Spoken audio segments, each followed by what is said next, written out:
Second الہجری، 2 ہجری کو فرض ہوئی ہے. یہاں تک سمجھ آئی آپ کو کہ زکوٰۃ 2 ہجری کو فرض ہوئی ہے. پھر ہم کہتے ہیں کہ زکوٰۃ اسلامی ریاست کے اندر ایک فرض عبادت ہے، اور اسلامی ریاست کے حکمران کو یہ حق دیا گیا ہے کہ وہ بائی فورس زکوٰۃ کلیکٹ کریں. زکوٰۃ can be collected by force. زکوٰۃ کو اسلامی ریاست کا حکمران فورسفلی بھی کلیکٹ کر سکتا ہے بائی فورس. زکوٰۃ کو بائی فورس بھی کلیکٹ کیا جا سکتا ہے. حضرت ابوبکر صدیق نے ان لوگوں کے خلاف بھی جہاد کیا تھا جو زکوٰۃ دینے سے انکار کر رہے تھے. ایسے ہے نا کہ حضرت ابوبکر صدیق نے ان لوگوں کے خلاف جہاد کیا تھا جو زکوٰۃ دینے سے انکار کر رہے تھے. اب ہم پڑھ لیتے ہیں کہ فلسفی آف زکوٰۃ کیا ہے. زکوٰۃ کا فلسفہ کیا ہے. وٹ از دا فلسفی آف زکوٰۃ. زکوٰۃ کا فلسفہ کیا ہے.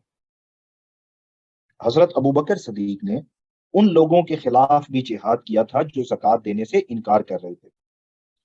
فائزہ سلیم، پہلے تو مجھے آپ اپنا بیچ بتائیں نا. آپ اس بیچ کی ہیں بھی صحیح، آپ تو 238 بیچ کی ہیں. تسی اتنے کی کر رہے ہو؟ اچھی صدقے تانوں نہ مار دئیے. تسی ساڈے بیچ اس کار کی رہے ہو؟ پہلے تو یہ دسو نا، تسی تو ہو غیر ملکی.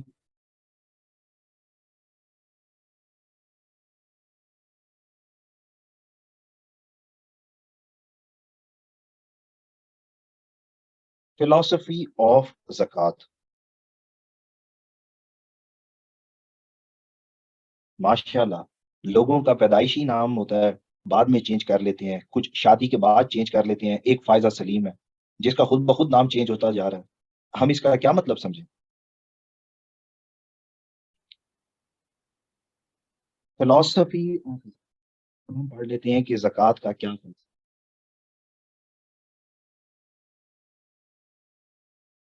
آپ میں سے کوئی بتائے گا کہ زکوٰۃ کا کیا فلسفہ، کیوں یہ ضروری ہے؟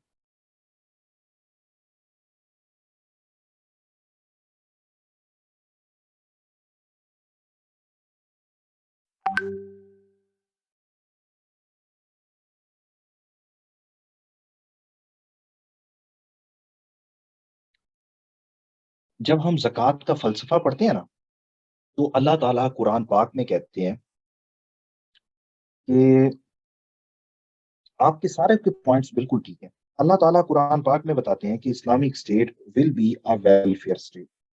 اسلامی ریاست ایک فلاحی ریاست ہوگی. Islamic state will be a welfare state. اسلامی ریاست ایک فلاحی ریاست ہوگی. اور فلاحی ریاست کا کام کیا ہے؟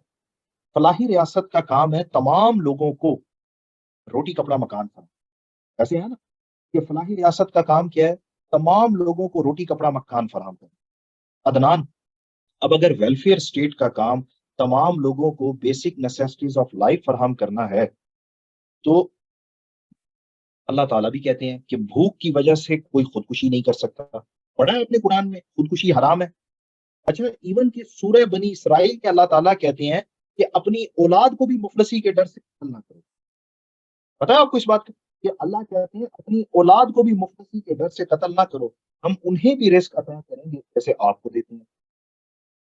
اب اگر اللہ تعالیٰ نے خودکشی کرنے سے روکا ہے، اولاد کو قتل کرنے سے روکا ہے، اور رزق کا وعدہ اللہ نے کیا ہے، تو وہ رزق کیسے آئے گا؟ حکمران کا کام ہے کہ وہ تمام لوگوں کو کھانا پروائے. حضرت عمر کا بھی کال تھا نا کہ دجلہ اور فرات کے کنارے اگر کوئی کتا بھی پیاسا مر جائے تو حکمران جواب دے ہوتا ہے.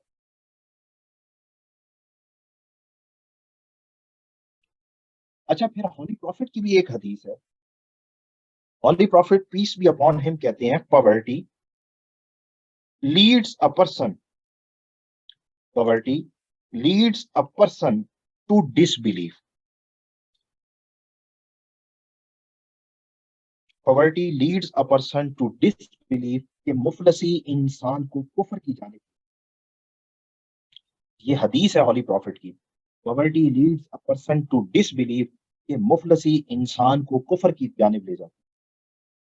آپ نے بھی دیکھا ہے کہ آج جو بھوکا انسان ہو اسے تو روٹی چاہیے، باقی ساری چیزیں تو بعد میں آتی ہیں. ایسے ہے نا کہ مفلس انسان کو سب سے پہلے روٹی چاہیے. اس کے نزدیک سب سے بڑا خدا وہی ہے جو اسے روٹی فراہم کرتا ہے. تو مفلسی کے خاتمے کے لیے اور فلاحی ریاست کے قیام کے لیے زکوٰۃ ضروری ہے۔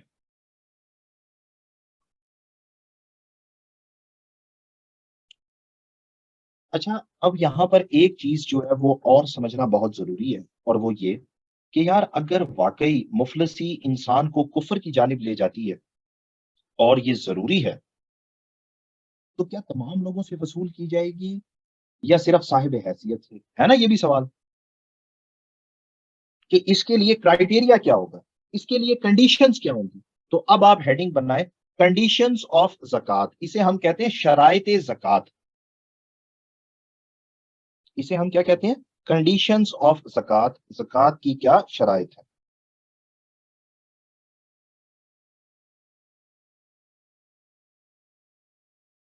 کنڈیشنز آف زکوٰۃ، زکوٰۃ کی کیا شرائط ہے، کنڈیشنز آف۔ جب ہم زکوٰۃ کی شرائط پڑھتے ہیں، کنڈیشنز پڑھتے ہیں، تو جو اس کرائٹیریا پر پورا اترے گا وہی زکوٰۃ دے گا۔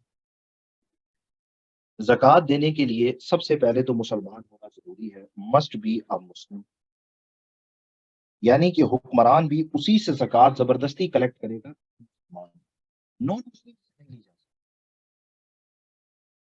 مسٹ بی اے مسلم، لازمی طور پر مسلمان۔ مسلمان کے بعد سیکنڈ نمبر پر ایڈلٹ، بالغ بھی ہو۔ میں آپ کو بتا رہا ہوں زکوٰۃ کی کیا شرائط ہیں، شرائط زکوٰۃ، اور زکوٰۃ کی شرائط میں نے آپ کو بتایا ہے کہ سب سے پہلے نمبر پہ مسلمان، یعنی کہ حکمران اگر فورسفلی زکوٰۃ کلیکٹ کر رہا ہے تو ان سے کلیکٹ کرے گا جو مسلمان ہو، یہ نہیں کہ نان مسلم سے لینا شروع کر دے۔ اب سمجھ آئی بات کی؟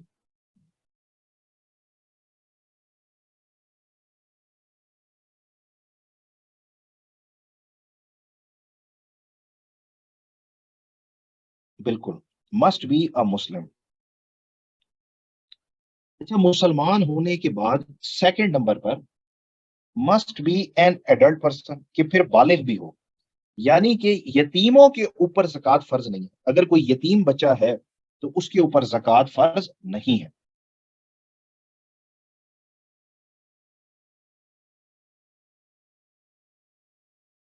بالکل، یتیم کے اوپر نہیں ہے۔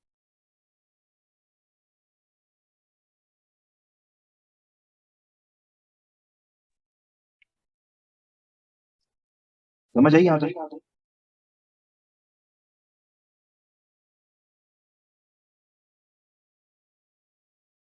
Must be an adult person, لازمی طور پر بالغ بھی ہونا چاہیے۔ اچھا، اس کے بعد پھر تیسرے نمبر پر سین، ہوش و حواس میں بھی ہو، سین ہوش و حواس میں بھی ہو، ہوش و حواس میں ہو، یعنی کہ پاگل، دیوانہ یا مجذوب نہ ہو، مسلمان ہو، بالغ ہو، ہوش و حواس میں ہو۔ اس کے بعد must be a free person, کہ آزاد بھی ہو، کسی کا غلام نہ ہو۔ زکوٰۃ کے لیے ضروری ہے کہ آزاد ہو، کسی کا غلام نہ ہو۔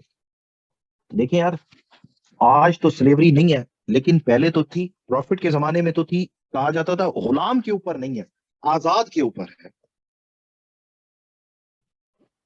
اور پھر لاسٹ میں آپ لکھیں فائنینشلی کیپیبل، فائنینشلی کیپیبل کو ہم کہتے ہیں صاحب استطاعت بھی ہو، صاحب نصاب بھی ہو، فائنینشلی کیپیبل، صاحب نصاب بھی ہو، صاحب استطاعت بھی ہو۔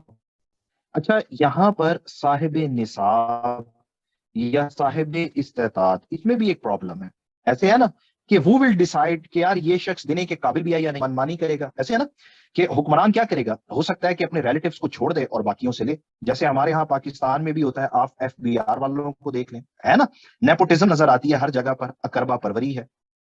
تو اسلام نے فائنینشلی کیپیبل ہونے کا بھی ایک کرائٹیریا بتایا ہے، اسلام نے بتایا ہے کہ فائنینشلی کیپیبل کون ہے۔ فائنینشلی کیپیبل کے لیے ضروری ہے سب سے پہلے کہ وہ اپنی ڈومیسٹک نیڈز کو فلفل کر لے، فلفل ڈومیسٹک نیڈس. فلفل ڈومیسٹک نیڈس کہتے ہیں خاندانی ضروریات کو پورا کر لے.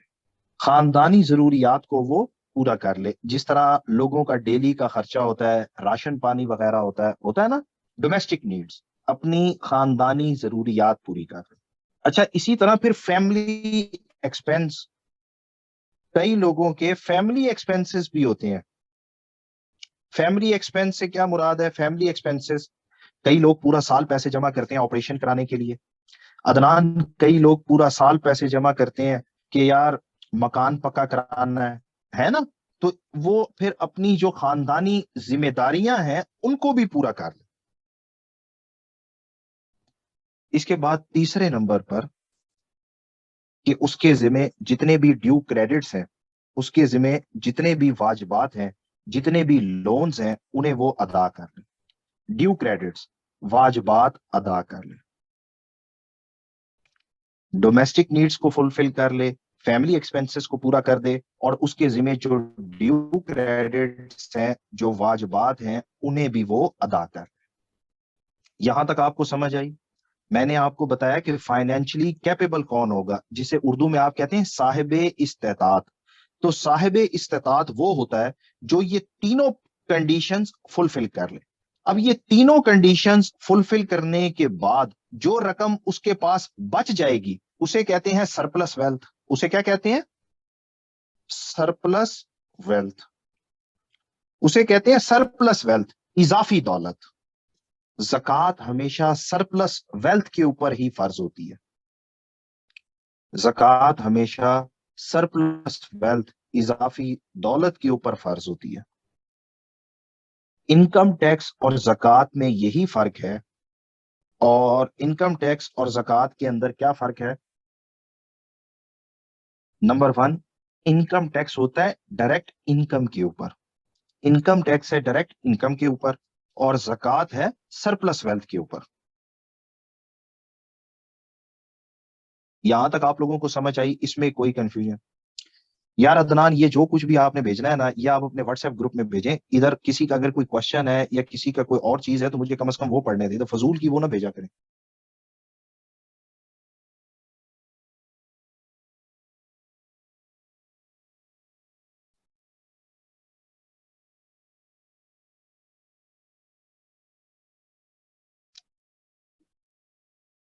جی, اب بتائیں کیا سوال ہے آپ کا؟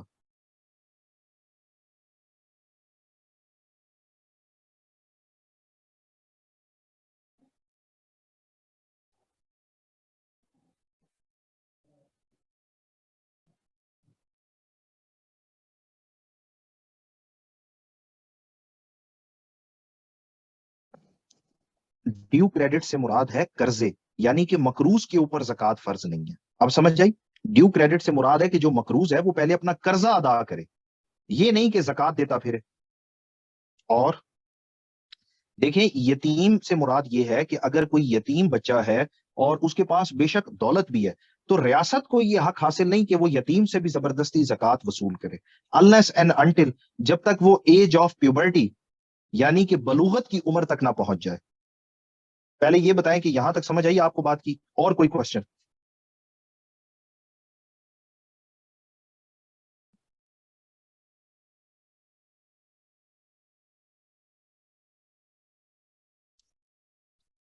اب ہم پڑھ لیتے ہیں اماؤنٹ آف زکوٰۃ. پہلے ہم اماؤنٹ پڑھیں گے, پھر عدنان ہم پڑھ لیں گے بینیفیشریز آف زکوٰۃ, مصارف زکوٰۃ. تو سب سے پہلے اب ہم پڑھ لیتے ہیں اماؤنٹ آف زکوٰۃ. زکوٰۃ کتنی اماؤنٹ پر فرض ہے؟ آپ میں سے کسی کو معلوم ہے کتنی اماؤنٹ پر فرض ہے؟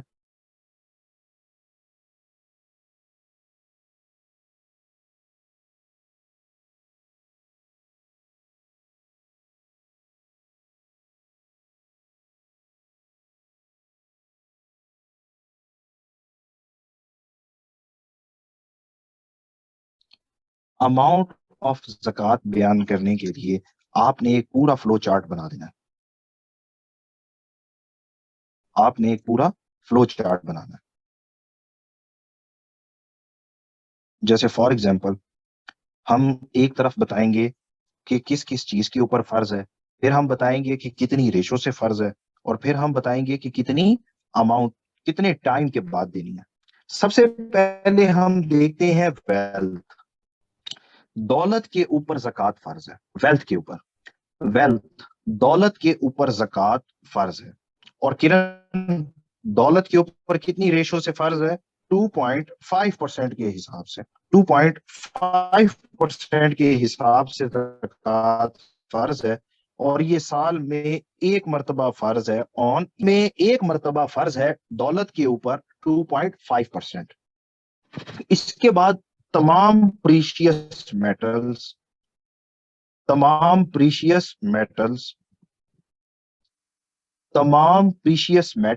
اور سٹونز کے اوپر بھی زکوٰۃ فرض ہے.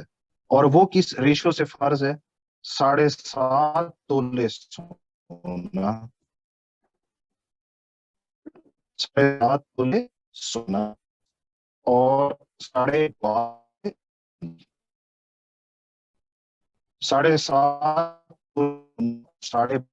چاندی کے اوپر بھی زکوٰۃ فرض ہے. اور یہ بھی سال میں تمام پریشیس میٹلز، جس طرح آج آپ پلاٹینم کی بات کرتے ہیں، کرن پلاٹینم گولڈ سے بھی زیادہ قیمتی ہے. اور کئی سٹونز بھی ہیں جیسے ڈائمنڈ، روبی ہے نا، یہ سارے سٹونز بھی. اس کے بعد پھر نیکسٹ ہم دیکھتے ہیں کہ ٹریڈ ان سٹاک.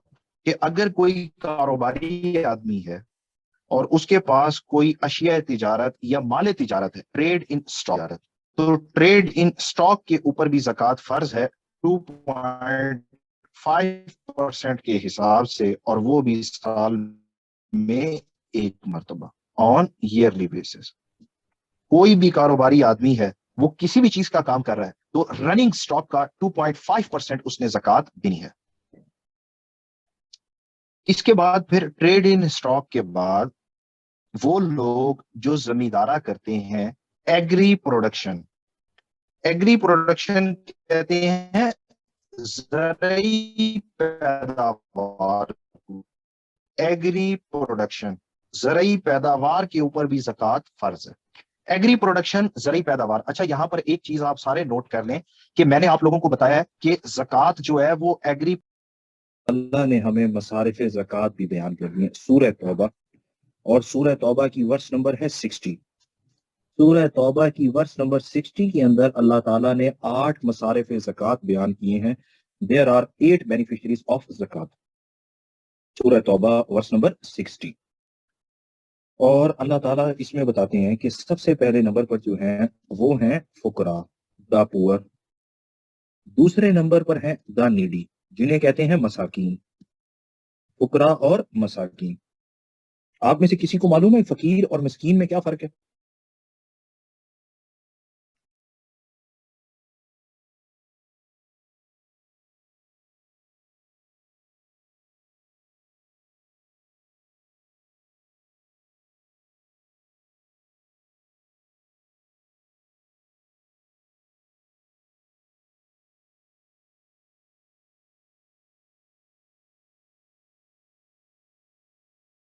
جو مدد کا سوال کرے.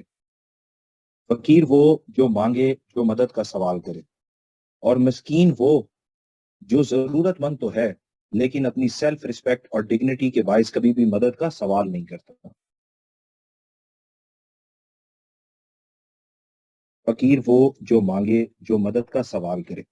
مسکین وہ جو ضرورت مند تو ہے لیکن اپنی سیلف ریسپیکٹ اور ڈگنیٹی کے باعث کبھی بھی مدد کا سوال نہیں کرتا.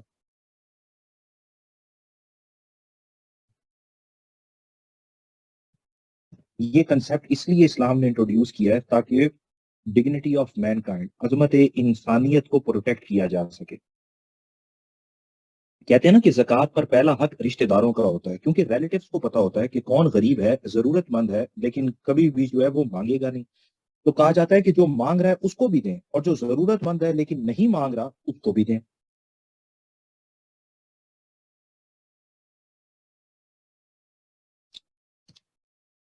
یس عدنان. تیسرے نمبر پر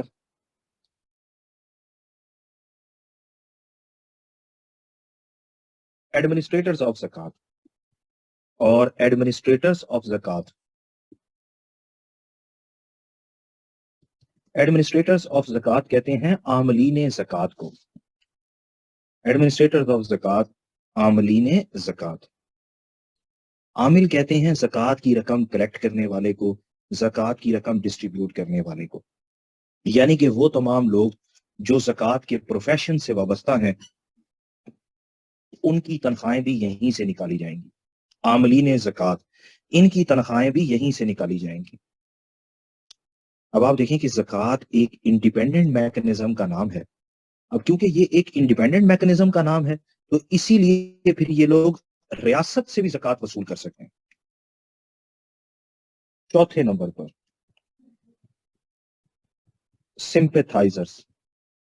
سمپیتھائزرز کہتے ہیں مولفات القلوب. مولفات القلوب، مولفات القلوب سے مراد وہ تمام لوگ ہیں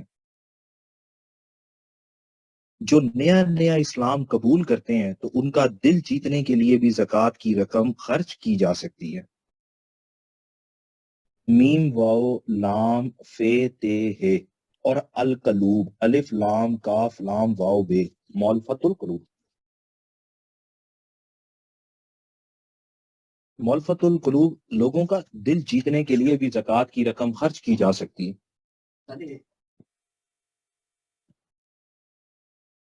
آپ کھائیں اس کے لیے سمجھ آئیے آپ کو؟ مولفت القلوب لوگوں کا دل جیتنے کے لیے. پانچویں نمبر پر to free slaves. To free slaves, غلاموں کو آزاد کرانے کے لیے بھی زکات کی رقم خرچ کی جا سکتی ہے. ٹو فری سلیوز، غلاموں کو آزاد کرانے کے لیے بھی زکات کی رقم خرچ کی جا سکتی ہے. اب ماڈرن ڈے میں سلیوری تو ہے نہیں، ماڈرن ڈے میں سلیوری نہیں ہے نا، تو اسی لیے اب اسکالرز کا اجماع ہے کہ اس رقم سے ان قیدیوں کو بھی آزاد کرایا جا سکتا ہے جو فائن نہ پے کرنے کی وجہ سے جیلوں میں پڑے ہوئے ہیں. ہے نا کئی ایسے بیچارے بھی جو فائن نہ پے کرنے کی وجہ سے جیلوں میں پڑے ہوئے ہیں.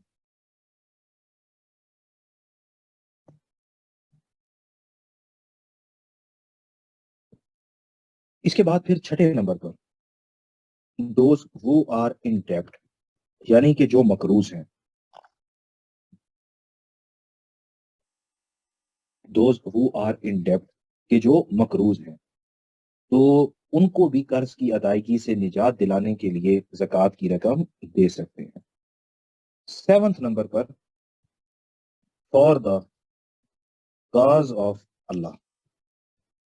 For the cause of Allah کو اردو میں ہم کہتے ہیں فی سبیل اللہ. فی سبیل اللہ کے کاموں پر بھی زکات کی رقم خرچ کی جا سکتی ہے. اب فی سبیل اللہ کے کام کون سے ہیں؟ تمام ویلفیئر ایکٹیویٹیز، جیسے پانی کا بندوبست، جیسے فوڈ کا بندوبست، جیسے شیلٹر کا بندوبست، یا ایون کہ جہاد بالمال.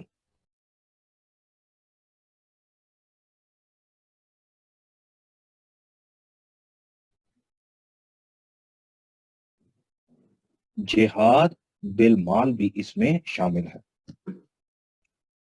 اور لاسٹ اس میں آپ لکھیں وے فیئرر، جو مسافر ہیں.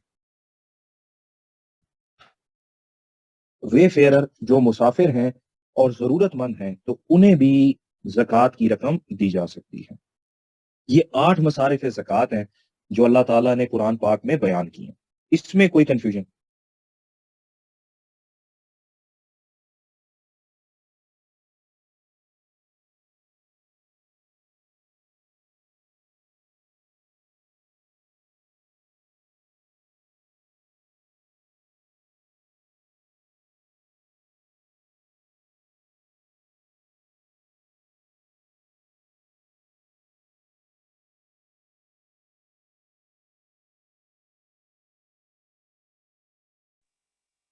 کئی لوگ کہتے ہیں کہ زکات کی رقم صرف مسلمانوں کو دینی چاہیے. کئی اسکالرز کہتے ہیں کہ نہیں، نان مسلمز کو بھی دی جا سکتی ہے. لیکن اس چیز کے اوپر اجماع ہے کہ وہ کہتے ہیں زکات پر پہلا حق مسلمانوں کا ہے، لیکن فی سبیل اللہ کے نام پہ کوئی بھی ایسا کام کیا جا سکتا ہے جس سے پوری کمیونٹی کو فائدہ پہنچے. جیسے اگر کسی نے پانی کا بندوبست کیا ہے تو یار نان مسلمز کو پانی پینے سے نہیں روکا جا سکتا نا. فی سبیل اللہ کے کاموں پر زکوٰۃ کی رقم خرچ کی جاتی ہے، اس سے پھر پوری کمیونٹی کو فائدہ پہنچ جاتا ہے۔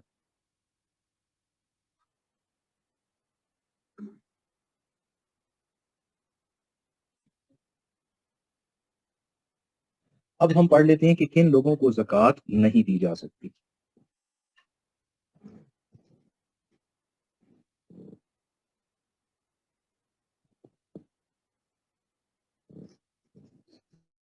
کن لوگوں کو زکوٰۃ نہیں دی جا سکتی۔ The amount of zakat cannot be given۔ کن لوگوں کو نہیں دی جا سکتی؟ نمبر 1، سب سے پہلے تو زکوٰۃ کی رقم مسجد پر خرچ نہیں کر سکتے۔ can't be spent on mosque۔ زکوٰۃ کی رقم کبھی بھی مسجد پر خرچ نہیں کی جا سکتی۔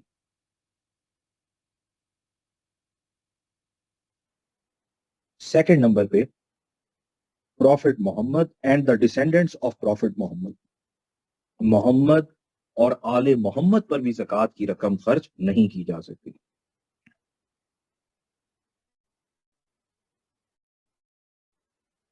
زکوٰۃ کی رقم کبھی بھی محمد اور آل محمد پر بھی خرچ نہیں کی جا سکتی۔ تیسرے نمبر پہ پیرنٹس، چوتھے نمبر پہ گرینڈ پیرنٹس،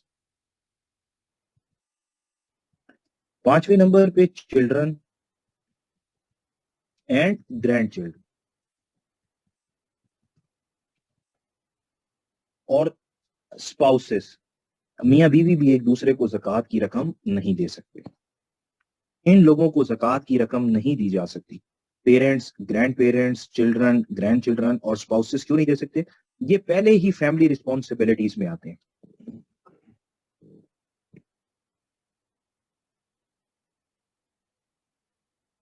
یہاں تک سمجھ آئیے آپ لوگوں کو؟ اب ہم پڑھ لیتے ہیں زکوٰۃ کے اثرات، امپیکٹس آف زکوٰۃ۔ سب سے پہلے ہم دیکھتے ہیں اس کے اسپرچول امپیکٹس۔ اسپرچول امپیکٹس کہتے ہیں روحانی اثرات کو، اور اسپرچول امپیکٹس میں زکوٰۃ سب سے پہلا کام کرتی ہے purification of civil. Purification of civil انسان کی روح کو پاک صاف کرتی ہے۔ انسان کی روح کو پاک صاف کیسے؟ کہ مین از گریڈی بائی برتھ، کہتے ہیں کہ انسان پیدائشی طور پر جو ہے، اور واقعی نظر بھی آتا ہے کہ زیادہ تر لوگوں کے اندر دولت کی محبت ہی ہوتی ہے، تو زکوٰۃ دینے سے پھر انسان کے دل میں جو دولت کی محبت ہے اس کا خاتمہ ہوتا ہے۔ سیکنڈ نمبر پہ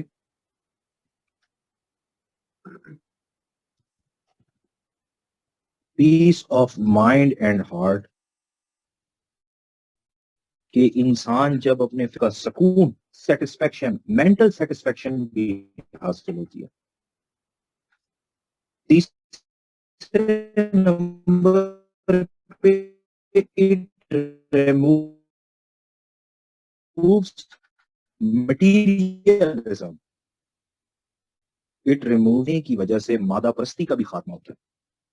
اٹ ریمووز مٹیریلزم، مادہ پرستی کا خاتمہ۔ مٹیریلزم یا مادہ پرستی سے کیا Holy Prophet, the greatest evil of my امہ is the love of this world،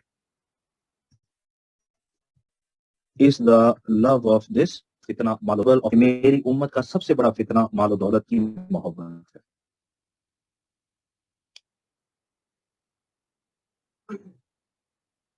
اب ہم دیکھ لیتے ہیں اس کے کچھ مورل امپیکٹس بھی ہیں۔ مورل امپیکٹس، اخلاقی اثرات۔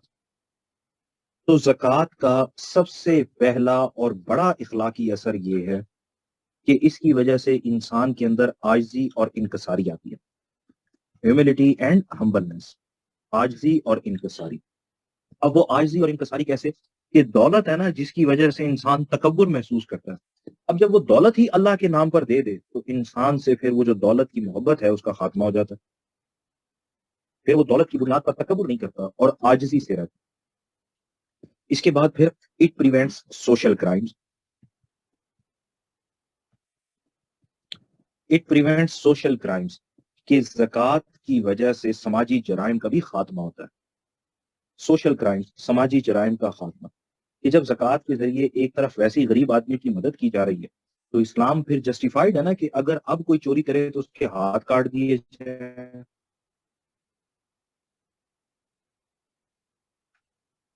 اس کے بعد پھر ہم دیکھتے ہیں کہ ہیومینیٹیرین اسپرٹ. ہیومینیٹیرین اسپرٹ انسانیت کا جذبہ. جس طرح آج ہم کہتے ہیں کہ انسانیت کا جذبہ ہونا چاہیے، بل گیٹس، اسی طرح جو ہے وہ مارک زکربرگ ہے نا. ہیومینیٹیرین اسپرٹ انسانیت کا جذبہ. ہیومینیٹیرین اسپرٹ انسانیت کا جذبہ. اب ہم دیکھتے ہیں کہ اس کے کچھ سوشل امپیکٹس بھی ہیں، سماجی اثرات. جب ہم اس کے سوشل امپیکٹس پڑھتے ہیں، سماجی اثرات، تو اس میں پتہ چلتا ہے کہ زکوٰۃ کا سب سے پہلا سماجی اثر یہ ہے eradication of poverty. Eradication of poverty,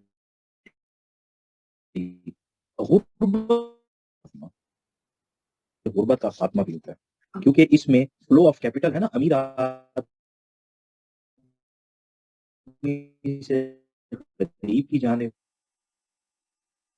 اسی نمبر پہ ایریڈیکیٹس کلاس ڈفرنس.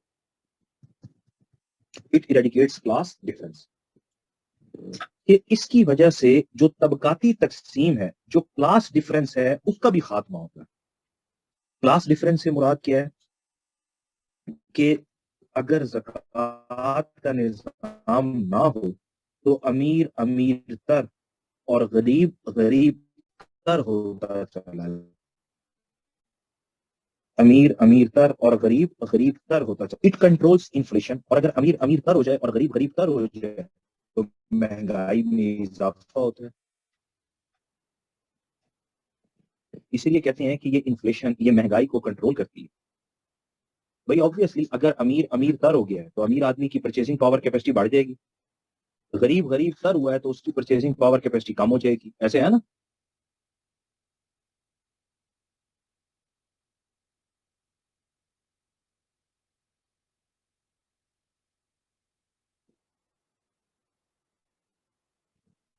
پھر زکوٰۃ کی وجہ سے individual as well as collective welfare بھی ہوتی. Individual as well as collective welfare, انفرادی اور اجتماعی ترقی. کہ زکوٰۃ کی وجہ سے ایک طرف انڈیویجول کی مدد کی جا رہی ہے تو دوسری طرف ابھی ہم نے پڑھا تھا نا مصارف زکوٰۃ میں فی سبیل اللہ. تو فی سبیل اللہ کے کاموں کی وجہ سے معاشرے کے اندر فلاح و بہبود کے کام بھی کیے جاتے ہیں. Just one second.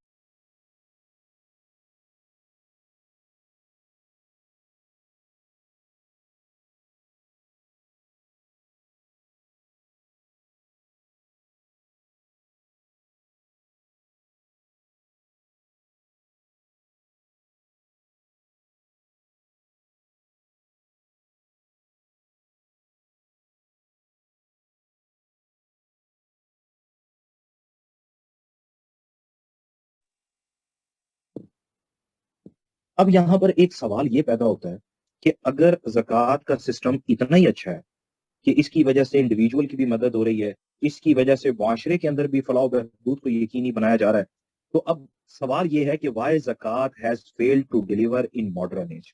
ایسے لگتا ہے نا کہ آج کے دور میں زکوٰۃ ڈیلیور کرنے میں ناکام ہے. اب ہم اس کی ریزنز پڑھ لیتے ہیں کہ زکوٰۃ کا نظام آج ڈیلیور کرنے میں کیوں ناکام ہے.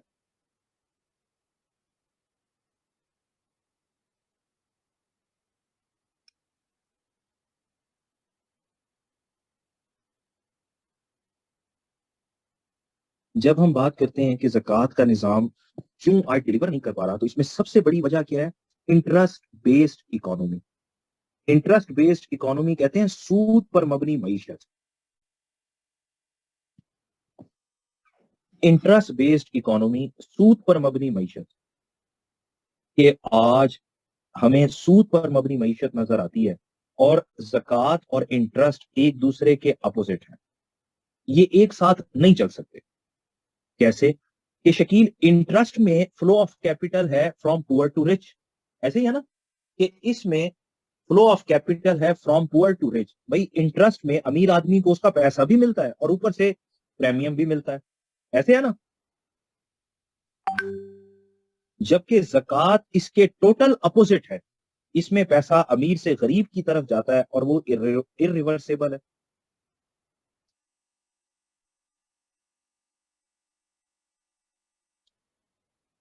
تو پہلے نمبر پہ سود کا خاتمہ کیا جائے. دوسرے نمبر پہ آپ لکھیں ڈیفیکلٹی ان کلیکشن, کہ آج زکوٰۃ اکٹھا کرنے میں بھی مسئلہ ہے. ڈیفیکلٹی ان کلیکشن, آج زکوٰۃ اکٹھا کرنے میں بھی مسئلہ ہے. ایسے ہے نا کرن, اگر حکمران کو یہ حق دیا گیا ہے کہ زبردستی وصول کر لے, تو یار حکمران تبھی وصول کرے گا نا جب ڈاکومنٹڈ اکانومی ہو. ریاست کے پاس تو اعداد و شمار ہی نہیں ہے, تو کیسے کرے گا؟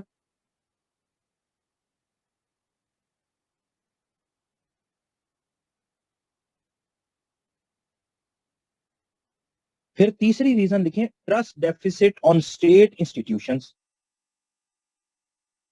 Trust deficit on states institution, کہ اب لوگوں کو ریاست کے اداروں پر اعتبار بھی نہیں ہے. Trust deficit on states institution, کہ اب لوگوں کو ریاستی اداروں پر اعتبار بھی نہیں ہے. اور چوتھا ایشو لکھیں ڈیفیکلٹی ان ڈسٹریبیوشن, کہ آج زکوٰۃ تقسیم کرنے میں بھی مسئلہ ہے. ایسے ہے نا کہ آج زکوٰۃ کی رقم تقسیم کرنے میں بھی مسئلہ ہے. کرن, زکوٰۃ کی رقم تقسیم کرنے میں مسئلہ کیا ہے کہ حکومت پتہ نہیں کہاں خرچ کرے. اللہ کہتے ہیں کہ ان 8 مصارف پر ہی خرچ ہونا چاہیے. اگر ہم سود کا خاتمہ کر دیں اور ان 3 چیزوں کو بہتر بنا دیں تو زکوٰۃ آج کے دور میں بھی ڈیلیور کرنے کی صلاحیت رکھتی ہے.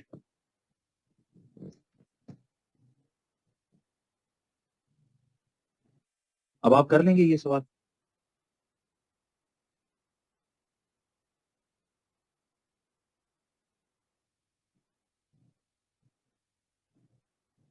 نیکسٹ آپ نے جو اسائنمنٹ کرنی ہے وہ آپ نے فاسٹنگ یا حج کے اوپر کرنی ہے, کیونکہ وہ ایزی سے ٹاپک ہیں اور بڑے چھوٹے سے ٹاپک ہیں. اب ہم پڑھ لیتے ہیں سیرت النبی, کہ سیرت کسے کہتے ہیں, اس کا کیا معنی ہے.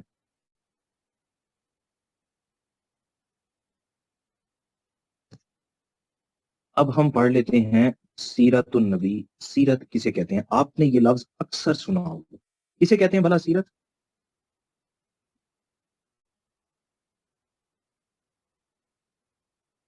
میں نے آپ کو بتایا کہ عارف فاسٹنگ یا حج کے اوپر آپ خود کر لیں.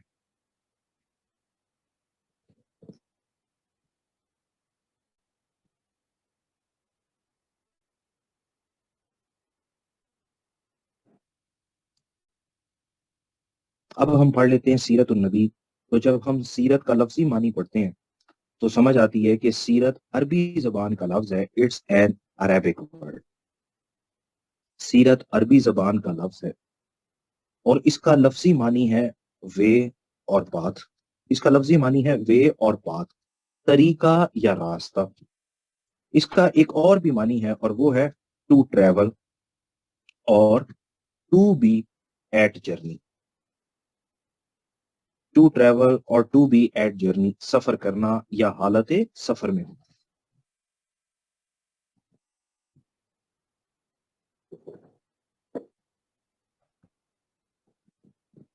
سفر کرنا یا حالت سفر میں ہونا. آپ نے دیکھا ہے اردو میں بھی سین یہ رے جس لفظ میں بھی آ جائے اس کا معنی موونگ آبجیکٹ ہی ہوتا ہے نا, جیسے سیر کرنا.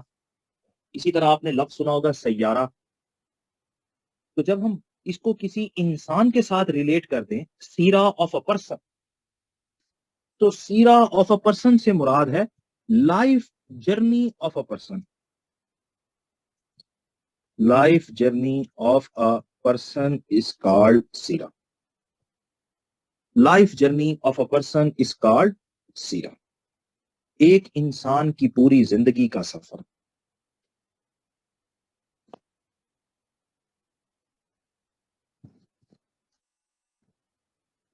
Life journey of a person is called سیرہ. اسی لیے اسے ہم بایوگرافی بھی کہتے ہیں کہ اس میں ہم پیدائش سے لے کر ڈیتھ تک کے بارے میں پڑھ لیتے ہیں. ایک انسان کی پوری زندگی کا سفر. اور جب ہم اسے ریلیٹ کر دیتے ہیں ہولی پروفٹ کے ساتھ تو اس سے مراد ہے نبی کریم کی پوری زندگی کا سفر. اس میں ہم پڑھ لیتے ہیں کہ ہولی پروفٹ کی پیدائش سے لے کر ہولی پروفٹ کی ڈیتھ تک کے بارے میں. اب ہم دیکھ لیتے ہیں شریعت کی روح سے سیرت کیا ہے اکارڈنگ ٹو شریعہ. ویسے میں حیران ہوں، کافی دیر ہو گئی ہے ابھی تک نیٹ ایشو نہیں ہوا. ایسے ہے نا، اب تو مجھے خود ٹینشن ہونے لگی ہے کہ کافی دیر ہو گئی ابھی تک شیطان آیا نہیں.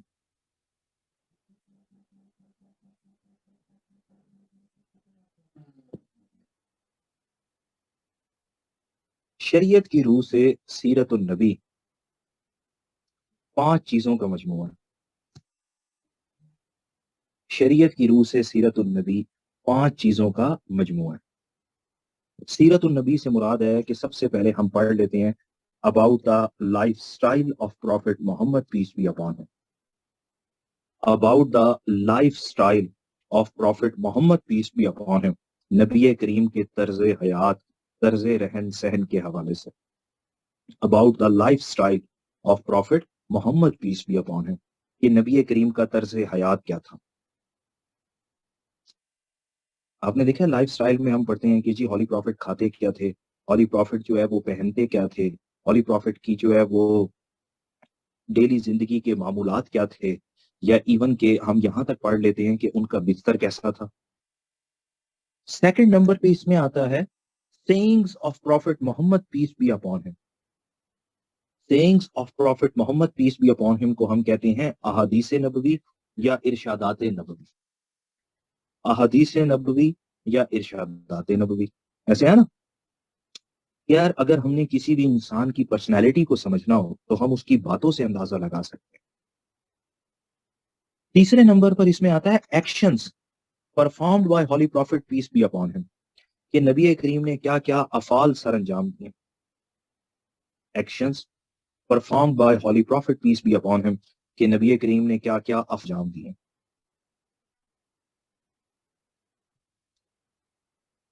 اس میں ہم دیکھتے ہیں کہ ہولی پروفٹ نے بھیڑ بکریاں بھی چرائی ہیں. Holy Prophet peace be upon him نے کس طرح سے ڈومیسٹک ورک میں اپنی وائفز کا ہاتھ بھی بٹایا ہے، اور as a head of the state کیسے بیٹل فیلڈ میں فرنٹ سے لیڈ کیا ہے.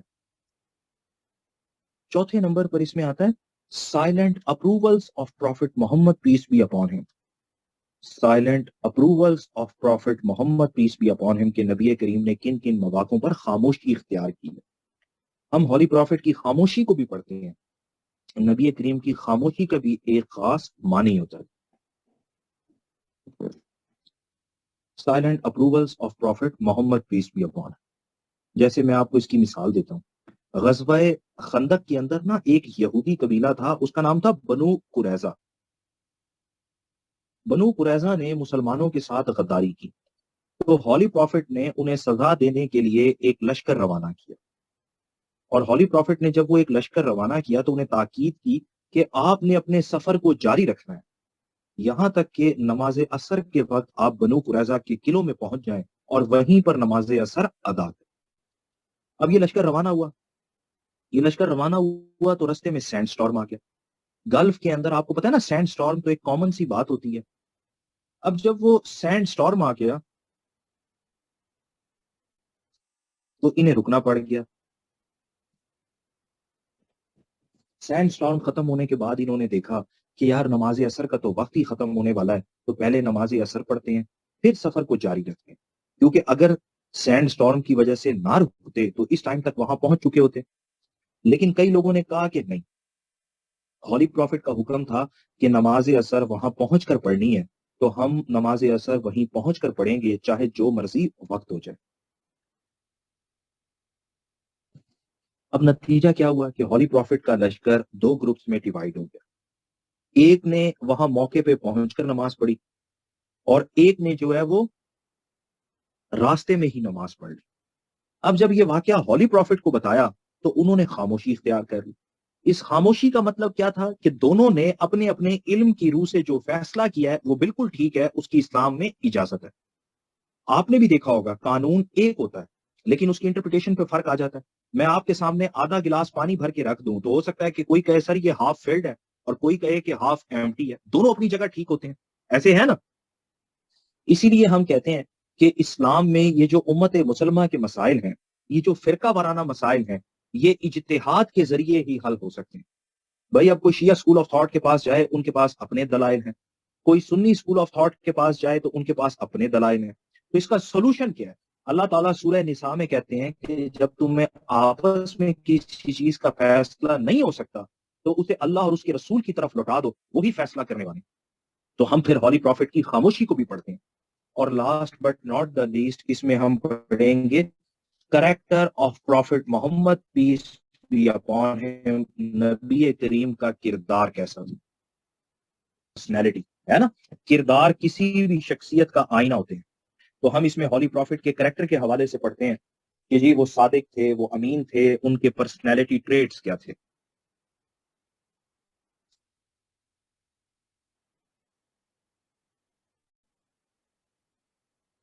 تو شریعت کی روح سے سیرت النبی, ان 5 چیزوں کے مجموعے کا نام.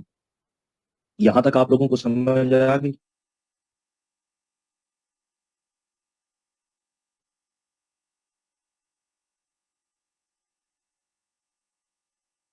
چلیں بس آج کے لیے اتنا ہی کافی ہے, باقی انشاءاللہ پھر ہم نیکسٹ کلاس میں پڑھ لیں گے. اب آپ میں سے کسی کا کوئی سوال ہے تو وہ پوچھ لے.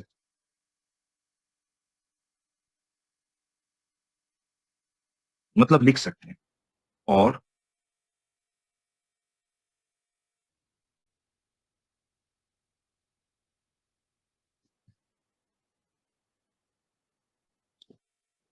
تہجد پڑھا کریں نا جی, اور ہمارے لیے بھی دعا کیا کریں.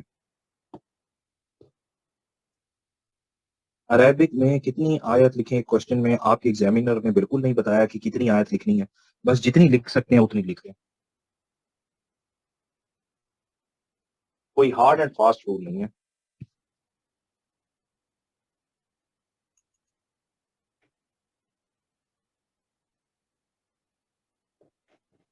اور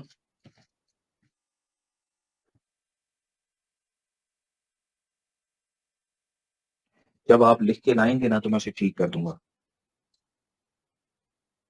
جی احادیث کو اگر آپ اپنے الفاظ میں لکھ رہے ہیں تو مینشن کر دیں کہ کنٹیکسٹ آف دا حدیث, حدیث کا مفہوم یہ ہے. چلیں جی, thank you very much, see you in next class. Allah حافظ.